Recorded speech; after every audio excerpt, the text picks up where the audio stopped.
जब कभी भी कोई भी तुमसे कोई भी बात कहता है, correct, may be for moment, may be 5 seconds, 2 seconds, just hold yourself, take a deep breath and अपने माइंड को बोलो कि I need to listen to the words and I will apply the apply the speaker letter.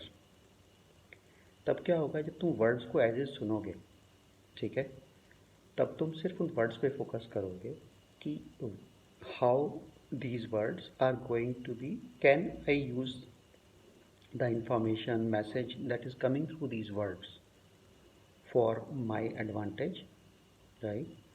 और if not, then ignore it.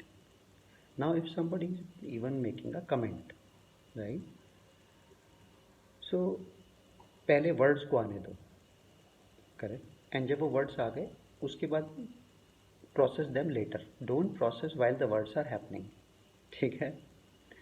सो जब पूरा statement आ गया then stop. Is it a comment, is it a message? Okay, if it is a comment and it says certain things about me which are not true, okay, then is it worthy for me to, it is, how valuable is it me to correct the other person? If it is valuable, and why it is valuable, what is the consequences of if I do not correct on my outcomes in life? Always have the perspective of your outcome in your head, always. What is it, what is it that you're working towards? So what is your ultimate, what is it that what is it that you're working towards in your life? If in context of you moving to, kind of progressing towards your outcomes, it is important for you to engage and correct them, go ahead, do it. Okay, if it is not going to be feeding to progress towards your outcomes, ignore it, because then you are going to be, your energy is far more valuable to be in, actually to be in, where, which should always be invested towards your outcomes and not allowing you to distract by engaging into things where you should not engage. सो जब तुम इस तरीके से अपने आप को कुछ questions पूछोगे, तब तुम इस तरह के अनवांट, तुम्हारे कुछ चीज़ें अकर करना ही, तुम्हें परेशान करना ही बंद कर देंगी। एट द सेम टाइम किसी भी तरीके का फ्रस्ट्रेशन, किसी भी तरीके का अननेसेसरी झगड़ा वगैरह बना बंद हो जाएगा। And 99.9% of the time you will find these things worth ignoring.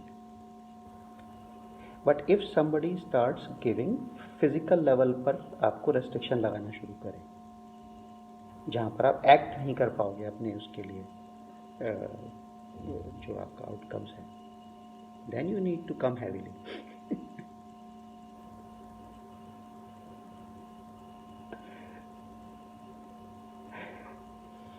सो पहले होने दो, एक्शन रिएक्शन कर लो, उसके बाद उसको सोच लो इस तरीके से। तो उससे क्या होगा, जब तुम इस तरह की प्रैक्टिस करना शुरू करोगे तो धीरे धीरे जो भी तुम बाद में कर रहे होगे तो ये तुम्हारे ऑटोमेटिक हो जाना शुरू हो जाएगा। तो इस बस तुम कि ठीक है जो हो गया, अब बदल तो सकते नहीं हो, so even there is no point regretting it, zero value in regretting anything, है ना? रिग्रेट का तो कोई रिजल्ट ही नहीं है, वो regret is entirely a waste of energy, it doesn't change anything, correct? हाँ, तो वो ख़त्म हो गया, बात ख़त्म हो गई। रिग्रेट को तो गोली मारो, अब करना क्या है? Always I have always lived my life कि करना क्या है, जो फैल गया रहता। मैंने मान लो कंपल्सिव होकर के कुछ कह दिया, हो गया, अब तो निकल गई बात। Now what I should do? हाँ, तो ये जो छोटा सा शिफ्ट है, that is going to